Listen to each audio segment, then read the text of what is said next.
Et on continue ensemble avec Enjeu Patrimoine où nous allons nous poser la question de l'impact de la loi climat sur les prix de l'immobilier. Ces prix évoluent-ils à la hausse ou à la baisse en fonction de la note qu'ils peuvent obtenir sur le DPE, ce qui nous amènera potentiellement à évoquer la nouvelle méthode de calcul du DPE également. On va parler de tout ça avec Alban Bousquier, senior manager chez Cheval Blanc Patrimoine. Bonjour Alban Bousquier. Bonjour. Bienvenue sur ce plateau et on en parle également avec Gaëtan Pierret, journaliste en finance patrimoniale chez l'AGFI Actif. Bonjour Gaëtan Pierret. Bonjour. Bienvenue sur ce plateau. Alors Gaëtan, vous avez écrit un article sur le sujet donc dans l'AGFI Actif le mois dernier. Loi climat, le Big Bang aura-t-il lieu ? On a envie de vous demander tout naturellement, va-t-il y avoir un Big Bang sur les prix de l'immobilier en lien avec cette loi climat ? Alors, il y a de premières études qui sont sorties en fin d'année dernière, notamment celles des notaires de France. D'accord. Ils se sont intéressés aux transactions qui sont passées en 2020 et ils ont pu constater une décote déjà qui commence à faire jour sur les logements les moins performants énergétiquement. Alors, du côté des maisons, par exemple, les maisons F et G se sont en moyenne vendues entre jusqu'à moins 20%, entre moins 10% et moins 20% D'accord. par rapport à un logement D.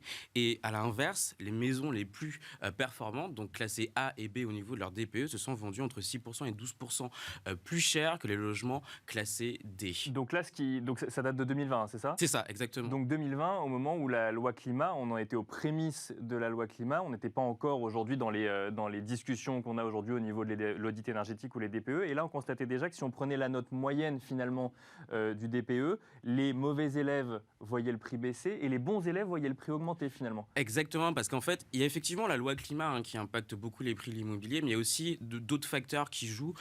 Globalement, la société est déjà plus alerte sur les sujets d'environnement et d'empreinte écologique. Et deuxièmement, il y a aussi les prix de l'énergie qui jouent beaucoup. Et les Français, ouais, on le sait, sont très sensibles à ça. On a vu l'année dernière, quand les prix de l'énergie ont flambé, les Français se sont beaucoup plaints. Et là, pour les propriétaires, c'est exactement la même chose. Ils savent que quand les prix de l'énergie flambent, ça peut vraiment les pénaliser. Donc, ils faisaient déjà attention à cet élément-là avant même le passage à la loi climat. Donc finalement, en fait, ils sont prêts à payer plus cher une maison, parce que là, on parle de maison à l'achat, parce qu'ils savent qu'ils paieront moins cher ensuite en énergie, et à l'inverse, ils sont moins prêts à payer cher quand ils savent que la facture d'électricité ou de gaz va être plus conséquente. Exactement. Et aussi parce qu'il y a des travaux qui peuvent être très chers à mener pour pouvoir retrouver un logement décent énergétiquement. Et est-ce que ça, parce que c'est la question qu'on va se poser et qu'on va vous poser également après, Alban Bousquier, c'est est-ce que ça commence à devenir un levier de négociation ? Puisque c'est l'impact sur les prix, on rappelle pourquoi on se pose cette question, c'est parce qu'aujourd'hui, quand on veut faire une vente d'une maison ou d'un appartement, on regarde le DPE et si jamais on est classé G, F ou E, on va de manière, avec un calendrier prédéfini, en fait, voir sortir du parc locatif ces différents biens. Et on va se voir imposer des travaux pour faire la rénovation énergétique de ces biens, donc qui sont à prendre en compte quand on achète un bien. Et là, est-ce que ça rentre, selon vous, selon ce que vous avez vu avec les gens avec qui vous avez échangé, en levier de négociation quand on veut faire un achat ? Exactement. Alors vous avez raison de rappeler les échéances. En 2025, les logements G seront interdits à la location. En 2028, ce seront les logements F. Et en 2034, ce seront les logements E. Il y a déjà effectivement, on voit un premier changement qui est en train de s'opérer. Alors, c'est le groupe Sologer qui a sorti une étude l'année dernière et qui disait que sur 40 villes étudiées, il y a, dans une vingtaine d'entre elles, une explosion des mises en vente de passoires thermiques. Donc, d'accord. On voit qu'il y a des personnes oui, donc là, c'est même pas sur le levier de négo, c'est juste que toutes les passoires thermiques arrivent sur le marché, finalement. Alors, c'est ça, il y a des propriétaires qui veulent s'en débarrasser, mais déjà, ce que Sologer dit également, c'est qu'ils se rendent compte que les acheteurs font déjà attention au DPE et l'utilisent comme une arme de négociation pour tirer un peu les prix à la baisse. Ce qui rejoint un peu l'étude des notaires qui datait plutôt de 2020. Donc les vendeurs sont conscients de l'impact du DPE sur la valeur de leurs biens et les acheteurs sont conscients également aussi de l'impact du DPE. Alban Bousquier, donc vous êtes senior manager chez Cheval Blanc Patrimoine. Vous accompagnez du coup des investisseurs dans leurs investissements immobiliers, donc j'imagine dans la démarche et dans leur choix. Est-ce que vous regardez de plus en plus près déjà vous, à titre personnel, ces évolutions en matière de loi climat et de DPE, et on parlera peut-être aussi de l'audit énergétique, mais est-ce que les investisseurs le regardent de plus en plus ? Oui, effectivement. Aujourd'hui, les investisseurs vont s'intéresser de plus en plus sur le fait de se dire qu'est-ce que je dois faire. Et la question va se poser effectivement s'ils ont un bien immobilier dans l'ancien, dont ils savent pertinemment qu'ils auront des problèmes pour le louer ou pour augmenter le loyer à terme, évidemment. Et la question va se poser de se dire qu'est-ce que je dois faire entre le revendre, à quel prix évidemment, et là c'est un peu ce dont on parlait, Et du coup, quelles sont les solutions? Est-ce que je dois revendre? Est-ce que je dois racheter? Et là, du coup, en fonction des problématiques, des stratégies mises en place, nous, notre conseil va être de se dire effectivement, est-ce qu'il faut faire effectuer des travaux, dans quelle mesure, ou est-ce qu'il faut s'intéresser à d'autres types d'investissements, notamment les biens neufs, qui eux, justement, vont avoir des performances énergétiques. Logiquement, sont parmi les mieux du marché. Exactement. Je dis logiquement parce que comme ça évolue, finalement, on ne sait jamais. Mais donc là, on prend le profil de quelqu'un qui possède déjà un investissement locatif. Et donc, comme le disait Gaëtan, qui pourrait potentiellement sortir du parc locatif si jamais il n'est pas remis aux normes. Donc, d'ici les 3 dates que nous a donné Gaëtan. Mais il y a aussi autre chose, c'est que si jamais l'appartement n'est pas remis aux normes, on a également un calendrier sur l'impossibilité de faire augmenter son loyer, voire même de l'indexer de le faire participer à l'indexation des loyers. Et à terme, de plus pouvoir le louer même. Et à terme, de plus pouvoir le louer, exactement. La question se pose vraiment, et justement de se dire qu'est-ce que doivent faire les propriétaires de ces appartements-là, les revendre. Évidemment que du coup, il y a des marges de négociation parce qu'ils savent pertinemment que le coût des travaux va faire qu'il se revendra à un prix moindre.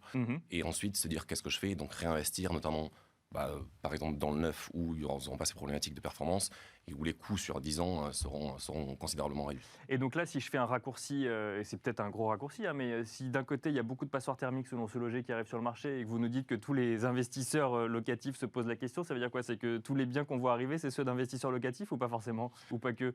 Non, c'est peut-être un peu raccourci quand même. Je pense que c'est trop raccourci. Effectivement, ça dépend de plein de choses et je peux pas trouver une solution idoine et universelle en fait à cette problématique-là. On va prendre en considération les besoins de chacun de nos clients. Donc j'ai pas une réponse à donner précise. Je reviens vers vous, Gaëtan Pierret. On a parlé des maisons, mais les notaires, ils ont fait la même étude sur les appartements. Oui. Et là, on se rend compte que les évolutions sont pas aussi franches que quand on parle de maisons. Alors, il y a quand même une décote pour les appartements. Les appartements F et G, en moyenne, se sont vendus entre moins 2% et moins 14%. Moins 2%, par exemple, c'est en Ile-de-France. Donc, on se rend compte que quand les marchés sont tendus, la marge de négociation, même avec un DPE mauvais, est quand même assez faible. Et à l'inverse, les appartements notés A et B, donc les plus performants énergétiquement, se sont vendus en moyenne entre 6% et 17% plus cher que les appartements classés D. Qui sont très rares. A et B, c'est très rare du coup. Tout à fait. C'est presque que dans le neuf. Aujourd'hui, la majorité des appartements. C'est vrai qu'il faut rappeler que la majorité du parc privé locatif en ancien, c'est quand même du D et du E. Exactement. Essentiellement. D'accord. Et donc, le A et B, c'est que dans le neuf aujourd'hui, on en trouve assez rarement. Mais en fait, il y a une question qu'on peut se poser. Est-ce qu'aujourd'hui, j'ai un bien dans l'ancien, est-ce que je peux le faire devenir A ou B ? Vous avez déjà vu ça, vous, Alban Bousquet? Alors, je ne l'ai pas vu encore personnellement, mais ça nécessiterait de très gros travaux. D'accord. Ouais. Et donc un coût considérable.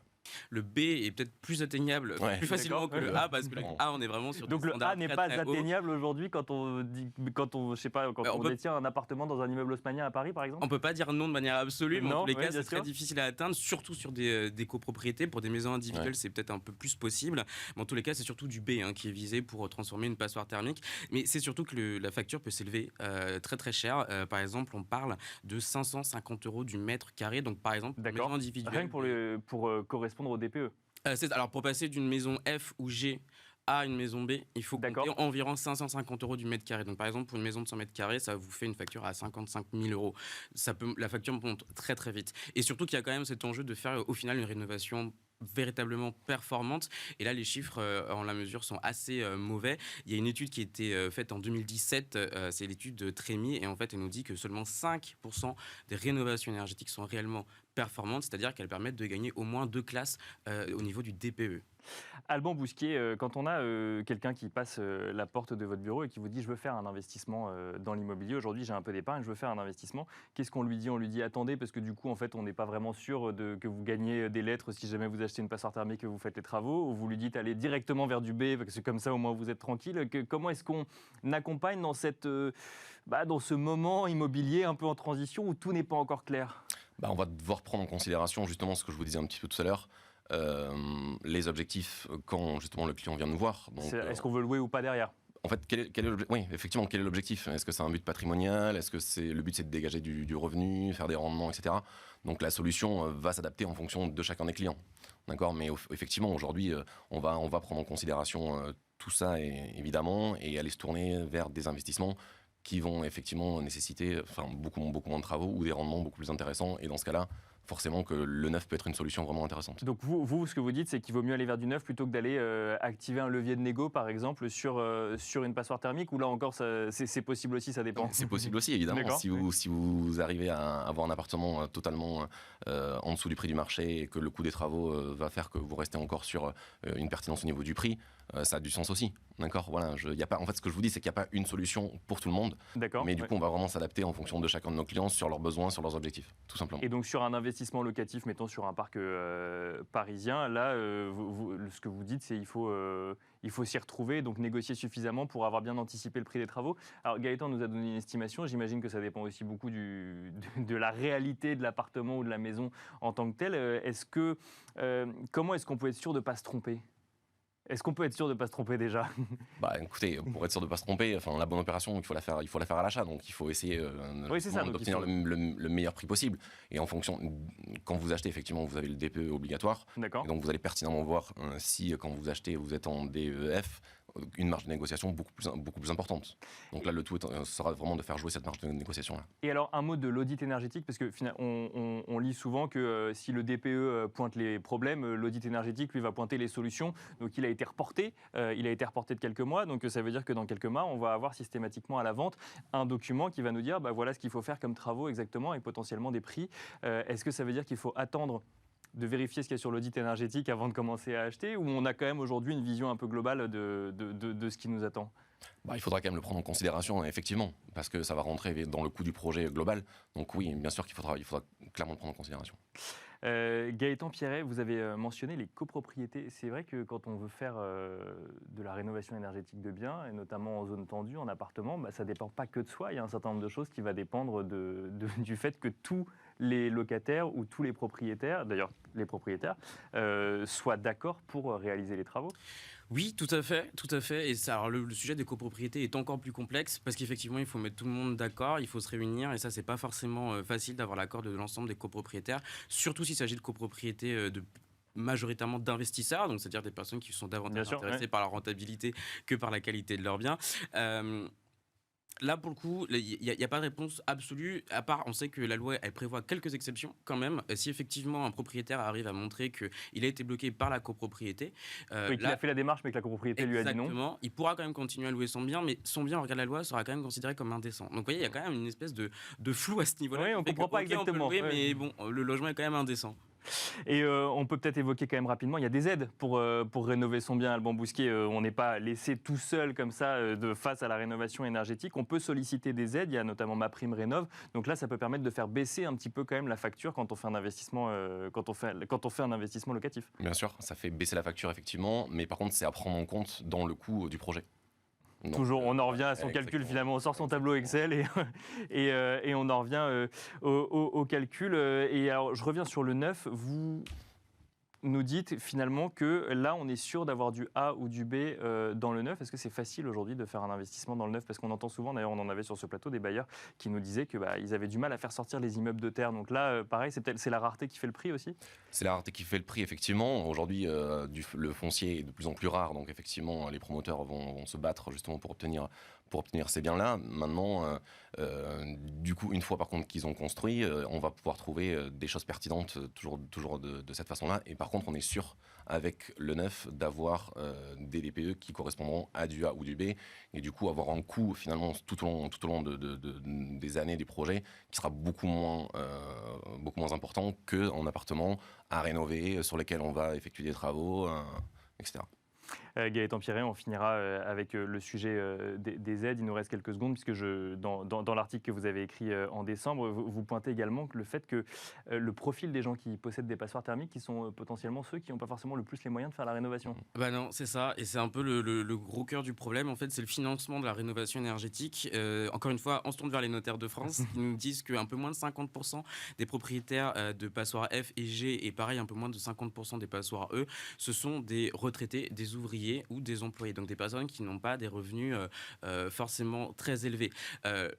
Ma prime rénov, pardon, effectivement, c'est une grosse aide. C'est la principale aide du gouvernement, c'est des milliards, hein, quand même, je crois que c'est 2 milliards, si je me souviens bien. Donc, on voit que le gouvernement met quand même la main à la poche. Le problème, c'est l'avance de trésorerie. Il faut quand même que les ménages avancent l'argent avant de se faire rembourser. Pour les ménages les plus aisés, ça ne pose pas forcément de problème. Par contre, pour les ménages moyens, ça peut poser problème. Les ménages les plus modestes, et ça on peut le préciser, peuvent être exemptés de cette avance de trésorerie. Donc, ça reste vraiment la classe moyenne, j'ai envie de dire, Oui. qui peut être potentiellement la plus pénalisée et qui va devoir avancer cet argent pour pouvoir engager les travaux. Merci beaucoup Gaëtan Pierret, journaliste en finance patrimoniale chez l'AGFI Actif. Merci également Alban Bousquier, senior manager chez Cheval Blanc Patrimoine. Merci à vous de nous avoir suivis et je vous donne rendez-vous demain pour un nouveau numéro de Smart Patrimoine.